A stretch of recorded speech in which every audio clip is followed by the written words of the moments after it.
Estamos de volta com o nosso programa Saber Direito Debate. Hoje estamos conversando com o professor João Mendes, mestre e doutorando pela Universidade de Coimbra, professor de Direito Constitucional e Direitos Humanos. O tema da semana foi Direitos Humanos Internacionais e no bloco anterior nós começamos a falar de um tema bastante interessante e bastante atual, que é justamente a questão da compreensão que o cidadão tem dos direitos humanos. Um tema sempre presente na pauta, muito reforçado pelos acontecimentos recentes no plano internacional e também no plano interno.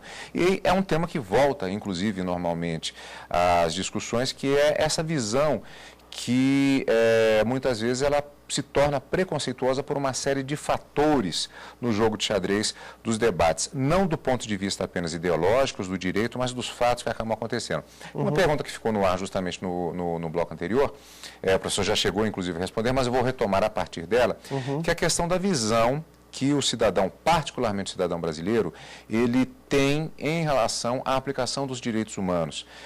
Se esta visão de que, vamos usar a expressão que é muito comumente utilizada, que direitos humanos seriam direitos aplicados para a defesa dos direitos dos bandidos. O professor lembrou aquela expressão que é utilizada pela Polícia do Rio de Janeiro. Direitos humanos para humanos direitos. Para humanos direitos, que não é só lá que é utilizada essa expressão, e é um debate muito forte nesse sentido. E eu fiz a seguinte pergunta, atualizando justamente o final do bloco anterior. Se a questão da utilização dos direitos humanos como bandeiras de ordem política não contribuiriam para essa polarização do debate e uma visão distorcida do que seria efetivamente a aplicação dos direitos humanos. E aí eu passo a palavra novamente ao professor. Bem, Carlos, vamos lá. Pegando uma parte até teórica dos direitos humanos, há uma controvérsia sobre a fundamentação. E dentro da controvérsia sobre a fundamentação dos direitos humanos, existem certas críticas. Há uma crítica que diz que os direitos humanos são destinados a delinquentes, né? Eu sei que é uma palavra talvez um pouco forte, mas, grosso modo, seria essa crítica. Nos debates apaixonados, surge exatamente dessa forma. A realidade é essa. Então, direitos humanos, na verdade, valem para delinquentes. E aí isso termina deturpando o debate, você termina empobrecendo, na verdade, o debate. Há uma outra crítica dizendo que os direitos humanos eles são instrumentos de dominação de uma classe sobre outra classe. E aí é uma visão bem marxista do direito, né? Ou então é um instrumento da expansão imperial, né? Então você teria os estados desenvolvidos usando a bandeira dos direitos humanos como uma expansão imperial, na verdade, para subjugar os estados menores. Então você tem todo tipo de crítica, só para citar 3 críticas aqui, né? Então você tem todo tipo de crítica aos direitos humanos. São críticas totalmente opostas umas das são outras, críticas, né? que não vão se opor exatamente. No Brasil, me parece, e é óbvio que a gente está apenas num debate aqui informal, e é óbvio que o tema ele demanda ser mais acurado, mas no Brasil, essa primeira crítica de que os direitos humanos são destinados para delinquentes, ela é muito sensível para o popular, ou seja, para a pessoa comum. Essa é a sensação. E eu vou além, Carlos, eu diria que não é só para o popular. Há vários alunos meus que em aula, conversando, quando é possível, às vezes a gente desenvolver um debate maior na sala de aula, alunos formados em direito, pessoas às vezes altamente capacitadas, que afirmam claramente, olha, não, direitos humanos vale para os outros, eu não tenho direito humano nenhum, cadê os meus direitos humanos? E é interessante que eu falo o seguinte, olha, você está vivendo seus direitos humanos agora. O fato de você poder vir aqui, o fato de você poder manifestar o seu pensamento, o fato de você poder estabelecer suas relações jurídicas livremente, sem ser constrangido, sem ser impedido por isso, já demonstra que você está vivendo seus direitos humanos. Mas a gente não sente isso. Por quê? Porque há essa utilização ideológica, essa bandeira política só focada num determinado segmento da sociedade que, a bem da verdade, precisa dessa proteção. Aliás, o professor ia usando um exemplo, que foi exatamente no momento que eu tive que cortar parou, assim, né, exatamente, que era, salvo engano, com relação à MST. Exatamente. O que era exatamente. E aí, dentro desse contexto da utilização política ou partidária ou ideológica dos direitos humanos, há uma tendência, ou pelo menos há um segmento que dá uma visão, ou usa isso como um mecanismo de escusa para movimentos sociais, ou ditos sociais, mas que andam ali numa zona meio cinzenta entre o que é um movimento social de oposição ao governo e o que é um movimento criminoso. né? A gente vê, por exemplo, e hoje já parece fora de dúvida que as Farc, por exemplo, lá na Colômbia, as Farc, elas realmente hoje deixaram de ser um movimento simplesmente social e passaram a ser um movimento criminoso. O MST há essa zona cinzenta. E tocar nisso é problemático porque tão logo... tabu, né? Exatamente, eu ia falar isso exatamente agora. Tão logo você comente o assunto, já vem todo um aparato dos militantes, especialmente militantes de esquerda, alegando que a gente está sendo fascista, alegando que está sendo ultradireitista ou que não está protegendo os direitos humanos. Agora, então, mais uma vez, você tem aí os direitos humanos sendo politizados, quando é óbvio que direito sempre está envolvido com política, mas essa politização não é a política no seu sentido mais saudável, se é assim que a gente possa falar. E é interessante, partidário mesmo. E é interessante justamente que essa talvez seja justamente a visão talvez mais conhecida, uma das visões mais conhecidas na realidade brasileira especificamente. Exatamente. Por outro lado, existem essas outras críticas que são de cores ideológicas totalmente diferenciadas, mas que podem ser utilizadas de acordo com o momento e com os personagens claro. políticos envolvidos. Claro. Quer dizer, então você tem uma gama de críticas tão ampla que aí você pode utilizar a crítica que te for conveniente, digamos assim. Aí vem justamente, o professor na verdade já respondeu, mas eu vou aprofundar nesse ponto, vou pedir um aprofundamento nesse ponto. Isso acaba gerando o empobrecimento do debate. Normalmente a maior vítima é a realidade dos fatos e a questão dos direitos humanos como uma ciência especificamente a ser aplicada naquela situação. Exatamente. Eu falei exatamente isso, né? O empobrecimento do debate.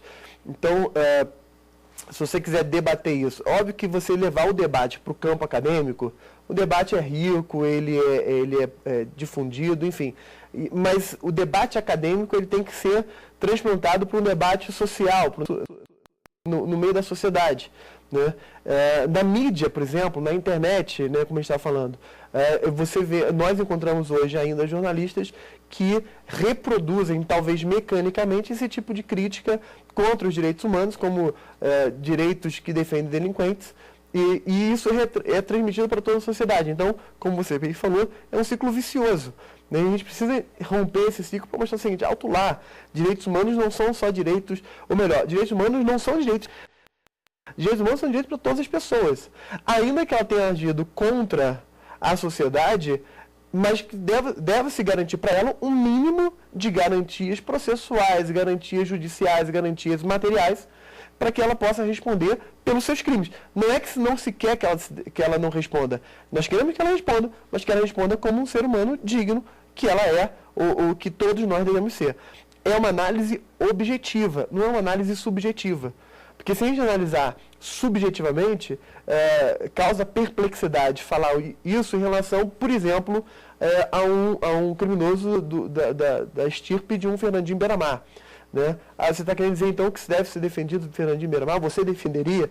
Né? Eu tenho que analisar objetivamente. A gente não pode analisar subjetivamente situações de pessoas, mas objetivamente. E se, porventura, eu ou você, amanhã, estivermos numa determinada situação e for imputado a nós um tipo de acusação, né? E que seja inverídica, por exemplo, nós também vamos ter a necessidade de garantias processuais, garantias judiciais e garantias materiais para nos defender desse tipo de acusação. Então, não é uma coisa setorizada, é uma coisa que vale para todos nós. Porque, como o professor bem disse, se você quebra esse raciocínio objetivo e você começa a criar exceções, isso pode acabar atingindo os cidadãos como um todo. Exatamente. Me vale aqui de uma entrevista do ministro Sepúlveda Pertence, ministro aposentado, em que ele fala o seguinte: é curioso, mais ou menos com essas palavras, ele fala o seguinte: é curioso que os maiores avanços dos direitos fundamentais e dos direitos humanos têm se dado exatamente em situações ou em relação a pessoas que menos as mereciam, né? Menos os mereciam os direitos. Né? E é de fato isso, né? Historicamente a gente vê isso, o que parece algo lamentável, mas na verdade são avanços que, mesmo que numa situação subjetiva, concreta aquela pessoa não pareça merecer, mas isso termina beneficiando a sociedade como um todo. Agora, eu já falei várias vezes que ia fazer abordagem em relação aos acontecimentos agora recentes no Oriente Médio, particularmente no Egito, alguém pode até se perguntar, mas o que é que tem a ver os acontecimentos, apesar da sua grande importância, do ponto de vista histórico, em uma série de áreas especificamente da atuação humana, mas eu conversava com o professor e, curiosamente, há uma expectativa em relação aos fatos que lá acontecem sob o ponto de vista do direito constitucional. De que maneira, professor? Recentemente, os militares divulgaram que haverá uma reforma da Constituição e a elaboração posterior de uma Constituição nova, né? A possível elaboração de uma Constituição nova.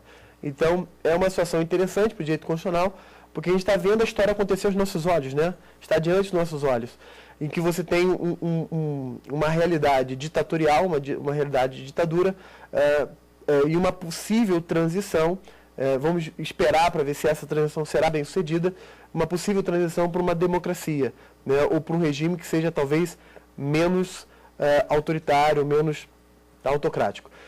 Então, a gente está vivendo esse momento histórico, no atual, hoje, né? Ainda está um tanto recente, está muito prematuro para dizer se a transição será ou não bem feita, até porque no momento que a gente está debatendo agora, os militares estão no governo, transitoriamente, para que haja uma nova eleição e uma possível nova Constituição. Se eventualmente esse processo for bem sucedido, essa transição de um regime não democrático para um regime democrático, repito, se isso for efetivado, estaremos vivendo uma situação que se chama, no plano tanto de direitos humanos, quanto no plano internacional, quanto no plano constitucional, de justiça transicional, que é exatamente essa passagem de uma ditadura ou de uma não democracia para uma democracia. Algo que nós passamos aqui com o término da nossa ditadura militar para o nosso atual modelo democrático. Agora, no caso do Oriente Médio especificamente, e isso também está muito presente nos debates que acontecem, em todos os acontecimentos lá, é que existem componentes que, de certa forma, pelo menos eles são únicos, porque é justamente uma dúvida nesse momento de transição, não apenas do ponto de vista de uma transição para um Estado não democrático, um Estado ditatorial, depois de 30 anos, só para constar no caso de Hosni Mubarak, mas também nessa transição para a democracia, como seria a definição do papel de Estado, inclusive do ponto de vista um Estado laico ou não. Considerando as dúvidas que existem, já há debates, inclusive, sobre se a chamada Irmandade Muçulmana, que é uma instituição muito antiga, na verdade, dentro do contexto político do próprio Egito e do Oriente Médio, se há ligação com grupos terroristas ou não, se o Estado permanecerá laico, se será o modelo turco, se será o desenvolvimento de um modelo egípcio. Isso tudo também tem repercussões do ponto de vista do Ocidente em relação a como ele observa os acontecimentos naquela região? Sim, é uma observação. Eu enfatizei aqui algumas vezes, quando estava falando dessa transição, falando o seguinte, se for bem sucedida ou se houver uma transição para o modelo democrático. Por que eu estou falando desse se, né? E esse se realmente é de se observar, ele é relevante. Porque a ideia de democracia não é uma ideia enraizada nesse tipo de cultura, ou na cultura do Oriente Médio, né? Recentemente eu li uma reportagem, uma entrevista, na verdade, que saiu no Le Monde, e era o filho do príncipe, era o príncipe de Marrocos, estudando, interessante, né? Marrocos, estudando nos Estados Unidos, e ele falando da política do Bill Clinton e a política do George W. Bush.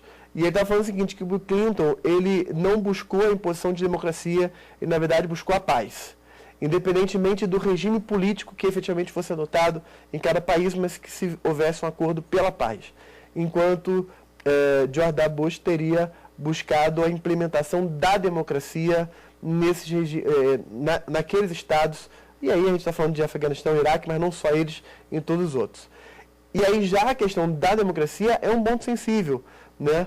É um ponto sensível para eles, porque o que para nós, na cultura ocidental, a democracia parece ser ponto de partida, para eles não é um ponto de partida. O que para nós parece ser de uma obviedade ululante, né, é óbvio ululante, para eles não é essa obviedade. Então, por isso que eu fiz essa questão de ressaltar. Se houver uma transição para a democracia, ou se ela for bem sucedida, exatamente por causa dessa dificuldade que a cultura muçulmana tem em aceitar uma democracia. Isso tem muito a ver com a própria religião, que é uma religião teocrática, né? Uma religião monoteísta, uma das 3 grandes religiões monoteístas, né? O islamismo, o judaísmo e o cristianismo, é uma religião teocrática, onde então a premissa é essa.